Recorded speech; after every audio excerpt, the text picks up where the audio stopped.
तीन लोक में चार हैं, मंगल शरण व श्रेष्ठ, अरहत सिद्ध व साधुगण, धर्म जैन जग ज्येष्ठ।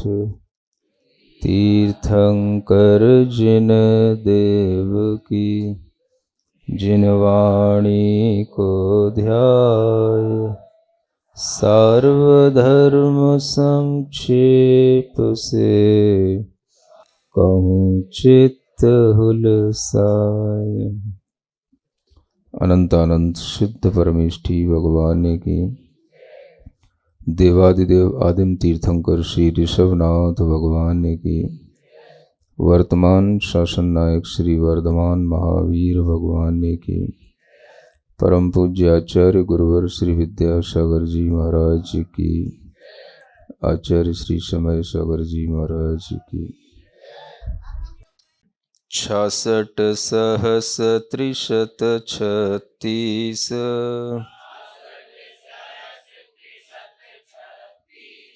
सब अंतर मुहूर्त भवदीस।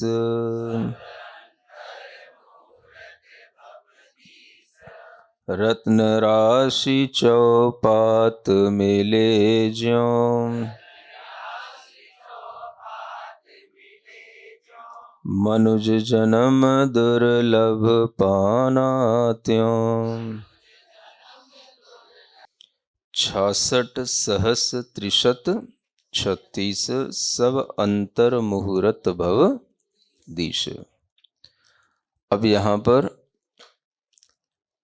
66,336 क्षुद्रक भवों का मिलाकर के कथन किया गया है। एक इंद्रिय के 66,132 क्षुद्रक भव थे, दो इंद्रिय के 80 थे, तीन इंद्रिय के 60 थे, चार इंद्रिय के 40 थे और पांच इंद्रिय के 24 थे। इन सबको मिला देते हैं तो यह 66,336 हो जाता। यह क्षुद्रक भवों की निरंतर ग्रहण करने वाले लब्धि अपर्याप्तक जीव की यह उत्कृष्ट संख्या है। यह उत्कृष्ट संख्या इससे अधिक नहीं होती। तो 66,336 ये एक इंद्रिय से लेके पंचेंद्रिय तक के क्षुद्र भवों की कुल संख्या आ जाती है। यह अधिकतम संख्या तब सिद्ध होगी जब कोई जीव बीच में अन्य किसी पर्याय को प्राप्त न हो। लगातार एक इंद्रिय से दो इंद्रिय, तीन इंद्रिय, चार इंद्रिय और पंचेंद्रिय के इन सभी क्षुद्रक भवों को पूर्ण करता चला जाए तो वह एक अंतर मुहूर्त में इन सबको पूर्ण कर सकता है। इतना फास्ट यह जन्म मरण चलता है। श्वास का 18वां भाग हर एक जन्म का समय लें और उसको 66,336 से उसको हम मल्टीप्लाई करें। उसमें जितना टाइम आएगा वही जो है इन 66,336 भवों का एक समय आएगा और वही अंतर मुहूर्त का समय कहलाएगा। क्योंकि सभी भव में कितना समय लग रहा है? श्वास का 18वां भाग। एक भव का समय श्वास का 18वां भाग है तो 66,336 भव का कितना होगा? तो बस 66,336 इंटू श्वास का 18वां भाग जो आ जाए वही टाइम इन सब भवों का मिलाकर के आएगा, वह अंतर मुहूर्त कहलाएगा। ठीक है। नारकी भी अंतर मुहूर्त में उत्पन्न हो लेता है पूरा का पूरा, देव भी अंतर मुहूर्त में उत्पन्न हो लेता है पूरा का पूरा। ये भी देव पर्याय का एक सुख है कि जन्म में उन्हें 9 महीने नहीं लगते। वह उस समय पर उत्पन्न होता है अंतर मुहूर्त में ही तैयार हो जाता है बिल्कुल युवा की तरह, और फिर उसको ऐसा नहीं होता कि कहीं सरकना पड़ रहा है, कि रेंगना पड़ रहा है, कि उठाना पड़ रहा है, कि जो है अंगूठा चूस रहा है, कि दूध पी रहा है, ये सब कुछ नहीं होता। मतलब ये अंतर मुहूर्त में जितनी जल्दी हो जाए बस वही सुख है। इसीलिए देवों में सुख ये बताया गया। नारकियों में दुख इसलिए कि तू जल्दी तैयार हो जाएगा तो उतना समय बच जाएगा, तू और ज्यादा दुखी होगा। वो दुखी बनाने के लिए है वो नारकियों में। 6 पर्याप्तियां हैं मानव मनुष्य के लिए: आहार, शरीर, इंद्रिय, श्वासोच्छ्वास, भाषा और। तो अब इन 6 पर्याप्तियों में शास्त्रों में कहीं तो लिखा है कि शरीर पर्याप्ति पूर्ण होने पर भी वो पूर्ण मान लिया जाता है ना। आहार के बाद शरीर पर्याप्ति पूर्ण हो गई माने वो पर्याप्तक हो जाता है। रोटी बनाते हो ना, है ना, तो एक वह है कि रोटी बन रही है, बन जाएगी, उसके बीच की दशा क्या है? निर्भरता पर्याप्तक। सुन रहे हो, ध्यान रख लेना। और एक वह है कि उसने पानी डाला और आटा लपसी बन गया, वो बनने लोई बनने लायक रहा ही नहीं, पर्याप्तियां खत्म। समझ आ रहा है? यह अपर्याप्तक दशा, लब्धि अपर्याप्तक दशा में ऐसा होता है, आगे की प्रोसेस बनेगी नहीं। तो ऐसे ही जब शरीर बनता है तो पहले उसकी अंतर मुहूर्त तक ये शक्तियां ग्रहण करने का कार्य चलता है, इसी को पर्याप्ति कहा गया।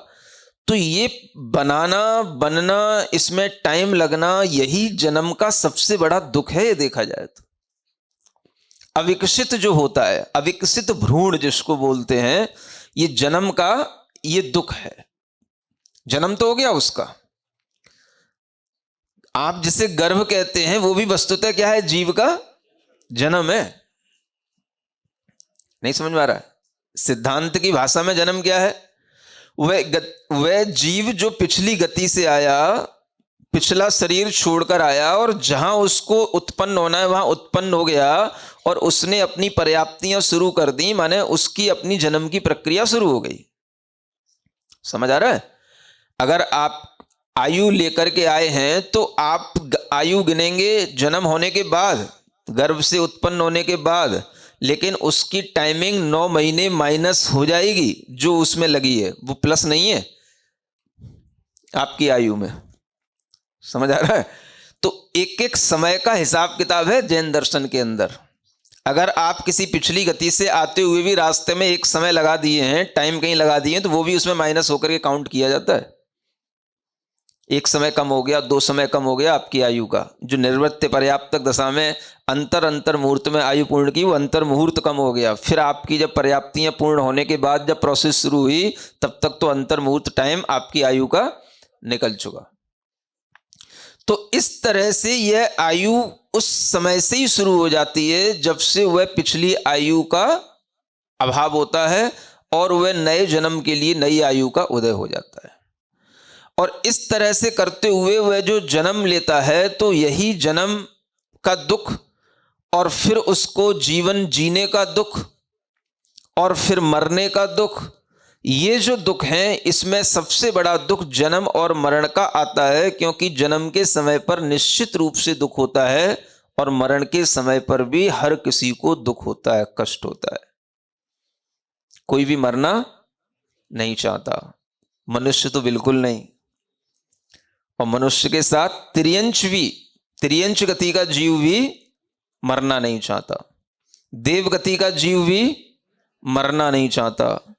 बस मरना चाहता है तो कौन? नारकी। अब वो मर नहीं सकता। ये संसार की दशा है। सुन रहे हो?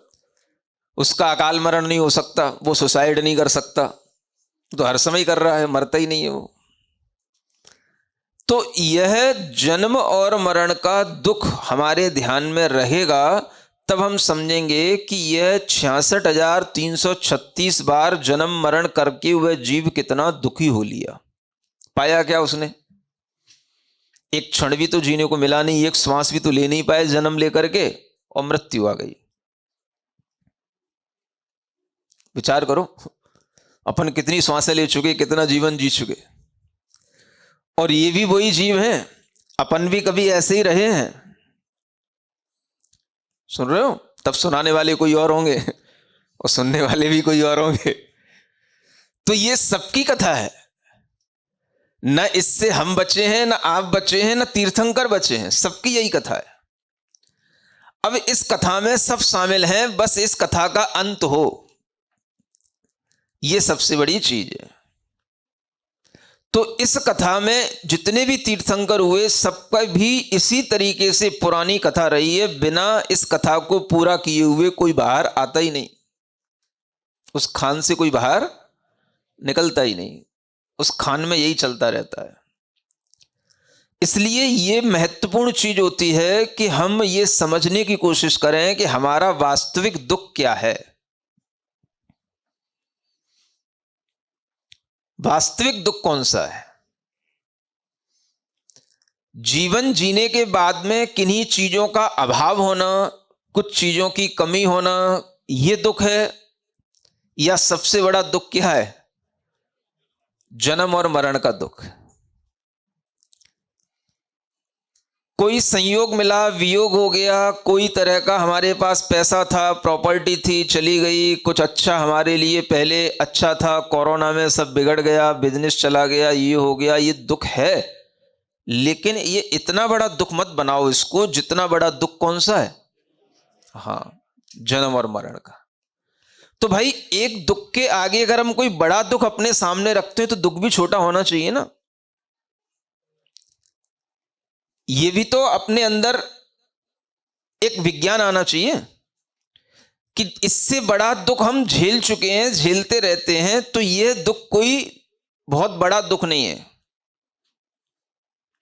तो इस दुख के आगे जब हमारे सामने कोई बड़ा दुख होता है तो हम इस दुख को तुच्छ समझेंगे, छोटा समझेंगे, तो हम इससे ओवरकम कर सकेंगे, नहीं तो उसी में उलझ जाएंगे। जो मृत्यु टाइम से होनी है उसे पहले बुला लेंगे। तो दुख के कारण से अनेक तरह की बीमारियां, अनेक तरह का और हमारे लिए परेशानियां जब सामने आती हैं तो वह मृत्यु भी निकट आने लग जाती है। तो हम समझें कि इस दुख को हम इतना बड़ा ना समझें। कोई भी दुख हो वह दुख है, लेकिन उससे बड़ा दुख क्या समझना? जन्म और मृत्यु का दुख। और अगर बीच में कुछ है तो जरा है।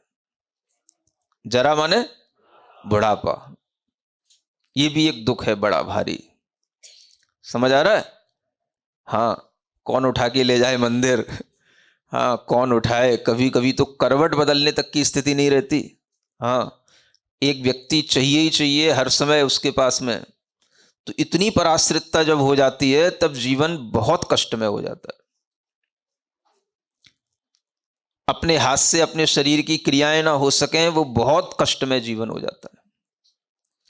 तो यह सब दुख सामने रख करके इस दुख से दूर होने का विचार जो किया जाता है, तभी हमारे लिए धर्म का आश्रय लेने की भावना बनती है।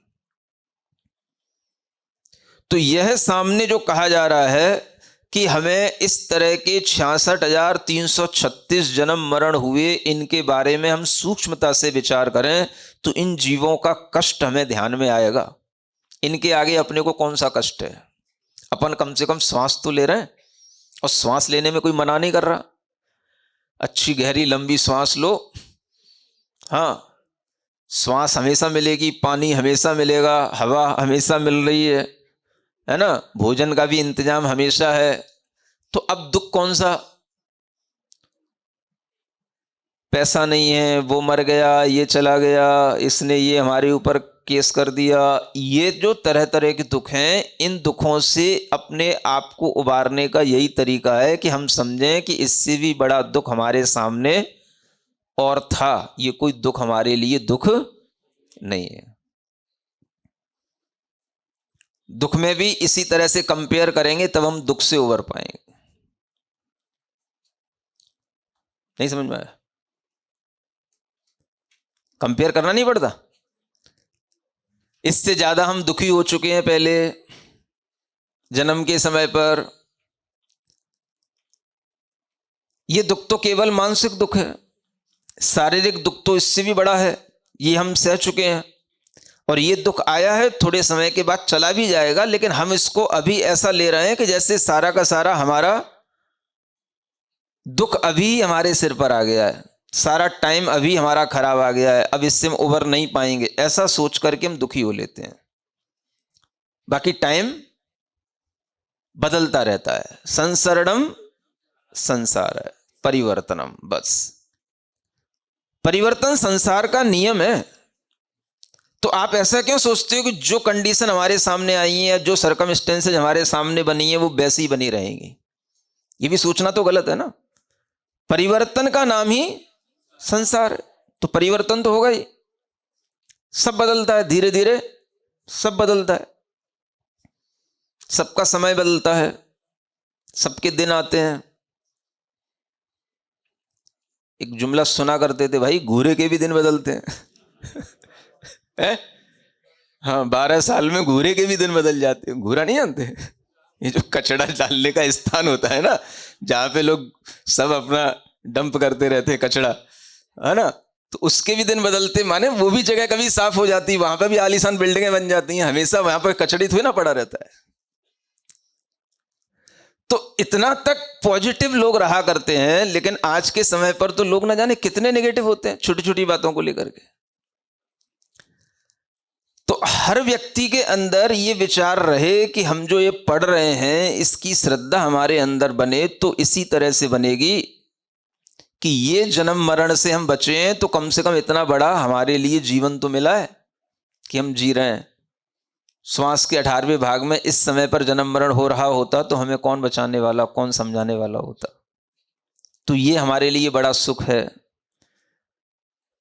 तो इस तरह के चिंतन से, दुखों से उबरने की कला इन्हीं प्रकार के सिद्धांतों को समझने से आती है। और सैद्धांतिक रूप से अगर आप अपने अंदर कोई धारणा बना करके सुखी होंगे, तो फिर आपको कोई दुखी नहीं कर पाएगा। अगर आप केवल बाहरी चीजों के ही मिलने जुलने से और इससे सुखी होने की कोशिश करेंगे, तो आप हमेशा दुखी रहेंगे। इसलिए यह जन्म मरण का दुख बड़ा दुख कहा जाता है। और इस जन्म मरण के दुख में क्या पाया? दुर्लभता की श्रेणी में क्या आ रहा है? रत्न राशि चौपात मिले ज्यों, मनुज जन्म दुर्लभ पाना त्यों।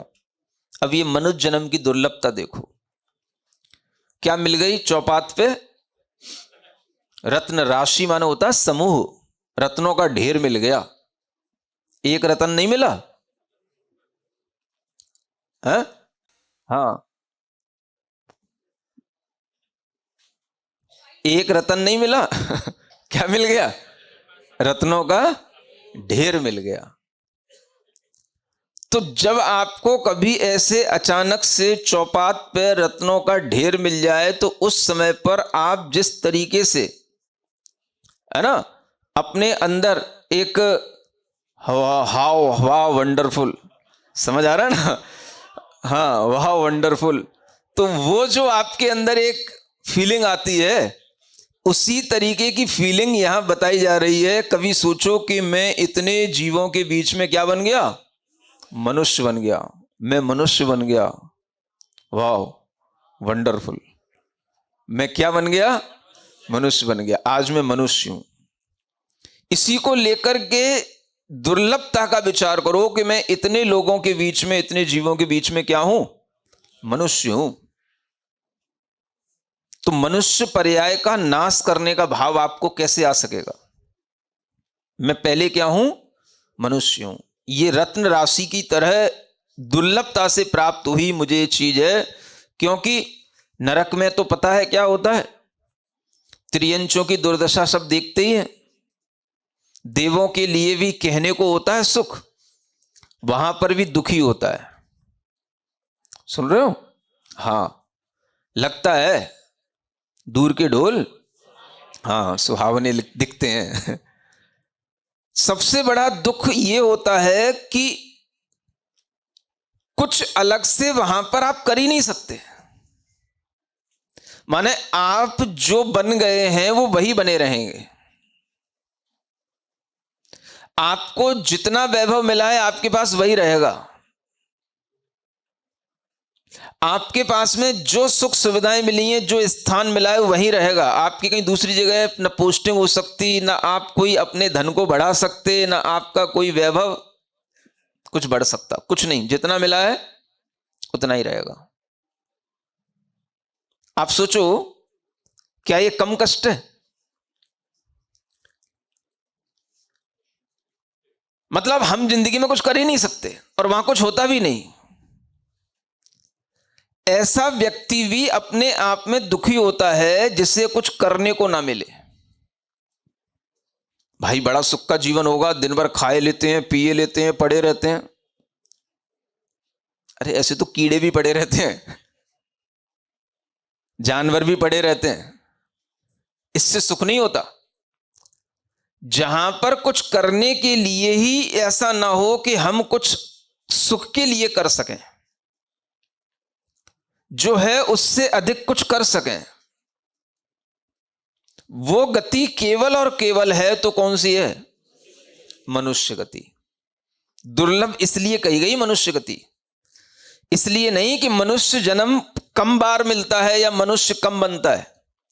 मनुष्य जन्म की दुर्लभता इसलिए है कि मनुष्य जन्म में ही ऐसे कर्म किए जाते हैं जिन कर्मों से वह मोक्ष पुरुषार्थ करता है, धर्म पुरुषार्थ करता है। ये पुरुषार्थ कहां होते हैं? मनुष्य गति में। इसलिए मनुष्य गति की दुर्लभता समझनी चाहिए, मनुष्य पर्याय की दुर्लभता समझनी चाहिए। मनुष्य हो जाना दुर्लभ नहीं है, नहीं समझ आया? लेकिन मनुष्य पर्याय में इस तरह के कृत्य होते हैं, इसलिए इस मनुष्य पर्याय की दुर्लभता बताई गई है। और जो मनुष्य पर्याय में ऐसे कार्य नहीं करते तो उनके लिए मनुष्य पर्याय दुर्लभ है ही नहीं। दुर्लभता किस लिए थी? मोक्ष का पुरुषार्थ, स्वर्ग का पुरुषार्थ, कर्मों के नाश का पुरुषार्थ, आत्मा की विशुद्धि का पुरुषार्थ, ये कहां होता है? तो सिर्फ मनुष्य गति में होता है। लोग ये समझते हैं कि केवल मनुष्य जन्म प्राप्त कर लेना दुर्लभ है। इसको थोड़ा थिंकिंग चेंज करनी चाहिए। मनुष्य जन्म प्राप्त कर लेना दुर्लभ नहीं है। मनुष्य जन्म में धर्म पुरुषार्थ, मोक्ष पुरुषार्थ करना दुर्लभ होने के कारण से मनुष्य पर्याय की दुर्लभता कही है। नहीं तो मनुष्य बहुत है दुनिया में, वो दुर्लभता की श्रेणी में नहीं है। दुर्लभता वह उनके लिए है जो मनुष्य धर्म और मोक्ष पुरुषार्थ करने के लिए तत्पर होते हैं। उनके लिए यह दुर्लभता सामने आती है कि यह सिर्फ और सिर्फ किस पर्याय में होगा? तो मनुष्य पर्याय में होगा, इसलिए यह दुर्लभ है। तो चार गतियों में सब जगह पर जहां जो मिला उतना ही करने के लिए आदमी, मनुष्य, प्राणी वह विवश होता है। चारों गतियों में बस मनुष्य ऐसा है कि यह कुछ भी कर सकता है, यह विवश नहीं है। विवश समझते हो?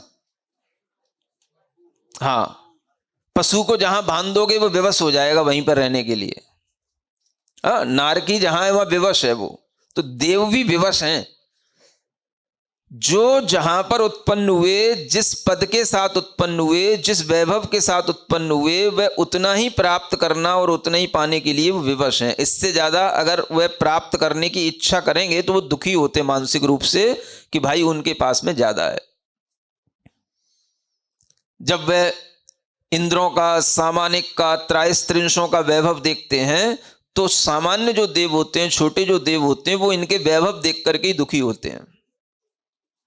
अब दुखी होते रहोगे, होना कुछ नहीं है वहां पे। ना तो वहां पर युद्ध हो सकता, ना वहां पे कोई तुम कूटनीति कर सकते, ना वहां पर तुम किसी की सत्ता को गिरा सकते। ये आप पार्टी, बीजेपी के खेल वहां नहीं होते हैं। वहां तो जो जहां जैसा फिक्स हो गया, बस सागरों पर्यंत आयु के लिए वैसा ही उसको भोगना है। तो ये कितनी बड़ी व्यवस्था है अपने आप में। अब इस व्यवस्था के कारण से वह जीव भी दुखी होते हैं, मानसिक रूप से दुखी होते हैं। और उनमें भी जिनको अपने इष्ट देव देवियां होते हैं, जिनके साथ खेल रहे हैं, मनोरंजन कर रहे हैं, जिनके साथ भोग कर रहे हैं, अब वो जब वियोग को प्राप्त होते हैं तो उनका भी दुख होता है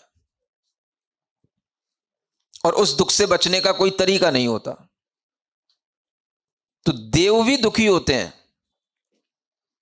मनुष्य ही एक ऐसा है जो अपने आप को दुख से उबार सकता है।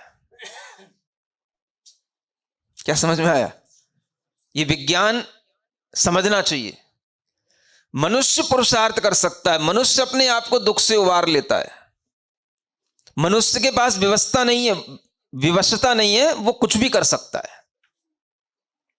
मानो किसी का घर ढह गया, किसी के अपने परिवार के सारे लोग मर गए, सब कुछ हो गया, वो अकेला बचा। अब वो दुखी हो ये जरूरी नहीं है, वो कोई भी अच्छा कार्य कर सकता है। अगर वो अकेला बचा है तो वह धर्म की शरण में जा सकता है, वह भी व्रतों को धारण कर सकता है और अपना एक अच्छा जीवन जी सकता है। उसके लिए सबका मरना एक बहुत बड़ा सौभाग्य भी बन सकता है। नहीं समझ आया? कहने की हिम्मत नहीं हो रही, समझ में आ गया? हाँ, उसके लिए सब कुछ ढह जाना, सबका मर जाना एक सौभाग्य भी बन सकता है। इसका नाम है मनुष्य। समझ आ रहा है? और उसी में मर रो रो करके मरते रहना, मर मर करके रोते रहना, ये मनुष्यता के लक्षण नहीं है। तो मनुष्य के पास में पुरुषार्थ है, मनुष्य के पास में कर्म करने की क्षमता है, मनुष्य के पास में दुख से उबरने का साहस है, विज्ञान है, ये और किसी के पास नहीं है। इसलिए मनुष्य पर्याय में अच्छे काम करने के कारण से मनुष्य पर्याय को दुर्लभ कहा है। अब मनुष्य पर्याय को प्राप्त करके वही भोग, इंद्रियों के विषय, वही वासना, वही लालसा, उसी में जीवन अगर जाता है तो ये तो सब पर्याय में होता है। त्रियंश भी करते हैं, देव भी करते हैं, तो इसमें कुछ दुर्लभता की चीज नहीं है। तो दुर्लभता उनके लिए है जो कुछ दुर्लभ कार्य करने की क्षमता रखते हैं, उनको ही ये मनुष्य पर्याय दुर्लभ समझ में आती, हर किसी को नहीं आती। इसलिए यहां कहा कि इस तरह की मनुष्यता प्राप्त हो जाना, मनुष्य पर्याय मिल जाना उतना ही दुर्लभ है जैसा कि किसी चौपात पर रत्नों का ढेर मिल जाना। एक तो चौपात जहां पे हर समय ट्रैफिक है, हर समय लोग आ रहे हैं जा रहे हैं, और वहां पे कोई कैसे छोड़ सकता है, रत्नों की गठरी, और छोड़ करके कैसे कहीं और जा सकता है, और कैसे जो है दूसरे को तुरंत उसको वह गठरी मिल भी सकती है। समझ आ रहा है? उसी तरह से इस मनुष्य पर्याय को प्राप्त करना अचानक से रत्नों की राशि की तरह बहुमूल्य समझना चाहिए। और मनुष्य, एक बार ये मनुष्य पर्याय छूटती है तो फिर मनुष्य से मनुष्य बनना कितना दुर्लभ है, ये आगे और बताया जा रहा है। पुनः मनुज दुर्लभ तरु जले, फिर से वे पुद्गल आ मिले, देश कुल इंद्रिय विभव निरोग, पुनः पुनः दुष्कर संयोग। पढ़ो।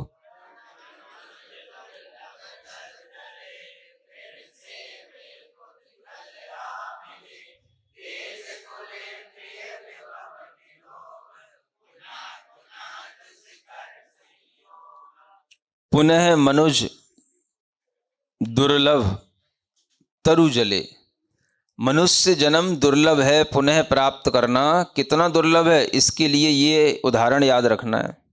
सबके अलग अलग उदाहरण है ना। जैसे कोई तरु माने वृक्ष जल जाए और जल करके उसके सारे जो परमाणुओं से, जिन पुद्गलों से वह बना हुआ था, सब क्या हो गए, बिखर गए, नष्ट हो गए, इधर उधर मिट्टी में मिल गए, हवा में उड़ गए, सब इधर उधर चले गए। सुन रहे हो? अब उन्हीं परमाणुओं से फिर कभी इन फ्यूचर वह फिर से वही परमाणु फिर जुड़ जाए और फिर उन्हीं परमाणुओं से फिर वही वृक्ष बन के खड़ा हो जाए।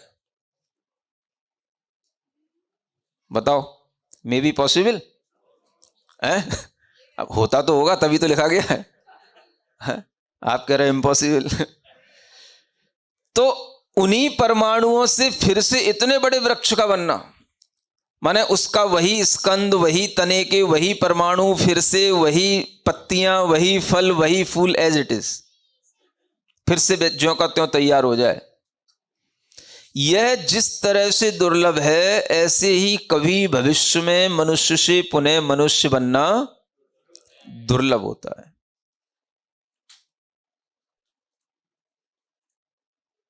सुन रहे हो? हाँ। अब देखो क्या दुर्लभ होता है। एक तो मनुष्य बनना, मनुष्य पर्याय, और मनुष्य पर्याय में क्या दुर्लभ? तो देश दुर्लभ। कौन सा देश है? अब भारत की बात नहीं कर रहा, वह देश जहां पे धर्म हो सके, हाँ, जहां पर हम अपने कर्म काट सकें, जहां पर हम व्रतों का निर्वाह कर सकें, वह देश। तो कौन सा मिलेगा? तो वही, यही देश मिलेगा आपको। समझ आ रहा है? अन्यत्र तो कुछ मिलता ही नहीं। जो दिया जा रहा है बस उसको लो, अपनी इच्छा से कुछ नहीं ले सकते हो। नहीं समझ आ रहा? जो वहां पर जैसा पानी आ रहा है वही पियो, जो तुम्हें भोजन वहां दिया जा रहा है वही खाओ, इसके अलावा वहां कुछ भी नहीं मिलेगा। ऐसे अनेक देश हैं। हाँ, यहां आपके पास में ये चॉइस करने की क्षमता है कि नहीं, हम ये वाला पानी नहीं पिएंगे, हम ये वाला पानी पिएंगे, हम नल का नहीं पिएंगे, हम कुएं का पिएंगे, कि हम नदी का पिएंगे, कि बरसात का पिएंगे। वहां कुछ नहीं पी सकते। उन शहरों में अन्न भी नहीं है, जो गंदा खाते हैं वही खाना पड़ता है। जो होटलों पे दुकानों पे मिल रहा है वही खाना पड़ेगा। आप घर में कुछ भी बनाने लायक ना हो, ना कुछ बनाने लायक वहां मिलता है। तो जहां पर कोई मर्यादाएं नहीं भोजन की, जहां पर भोजन पानी का, आहार पानी का विवेक ही नहीं, वहां पर धर्म क्या?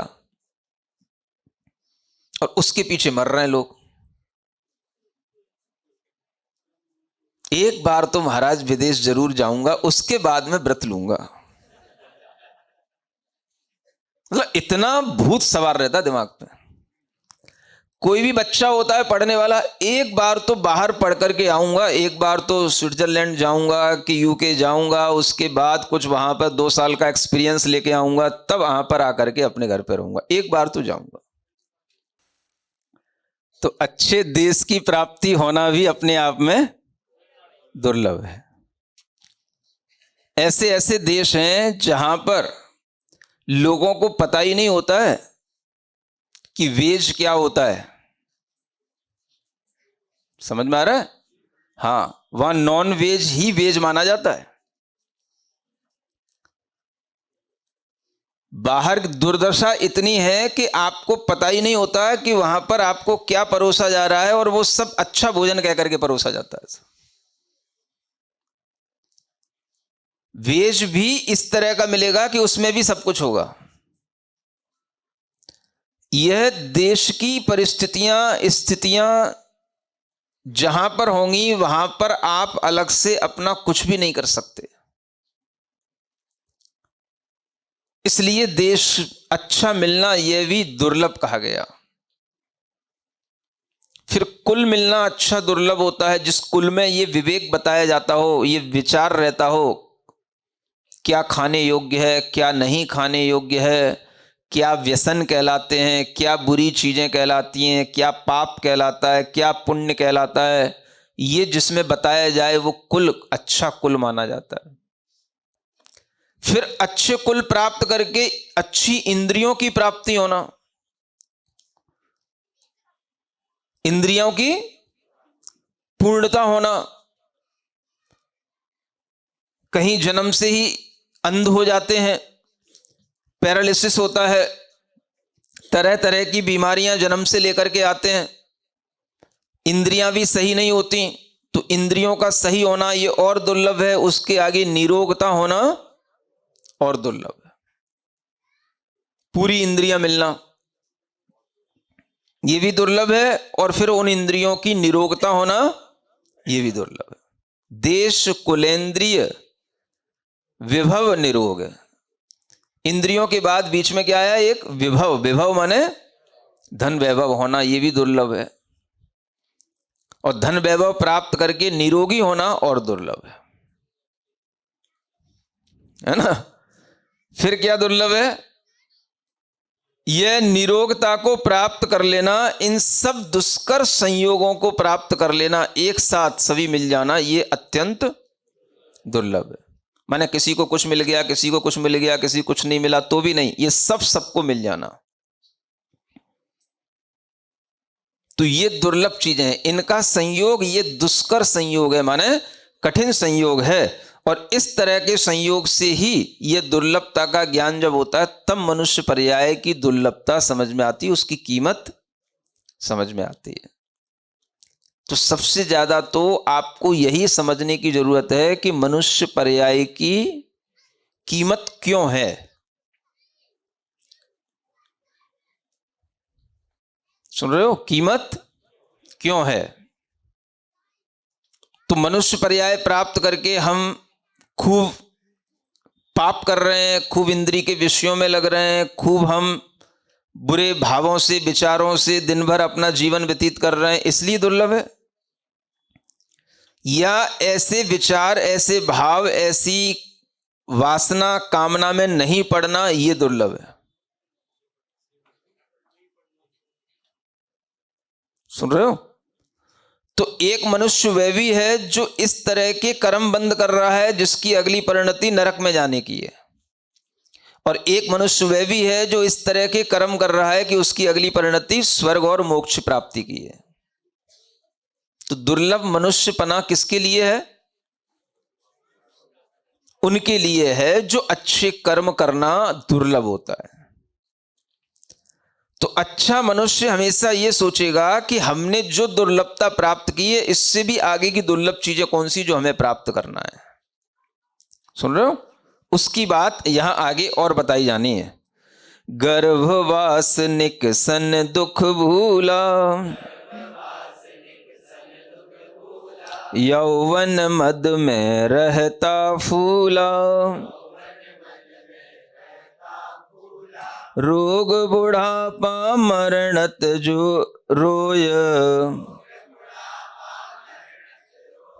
फिर भी सुख का बीज न बोय।